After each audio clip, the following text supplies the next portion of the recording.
Hello, beautiful people.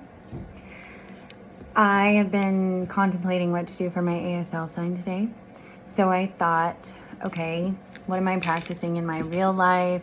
How can I apply that? And something that I do every morning is set an intention for the day. So I thought, how about intention? So that's your ASL lesson for today. The breakdown of this, it's kind of a two-part sign. So the first part is think. You point to your head like I'm thinking about something, think.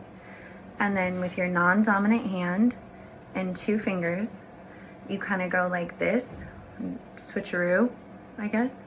And that is also the sign for meaning or purpose. So you're thinking with purpose or you're thinking with meaning. So your intention. So what is your intention for today, tonight, the rest of this week, the rest of this month, the rest of this year? Think about your intention, your meaning, your purpose, and go thrive. Have a good one.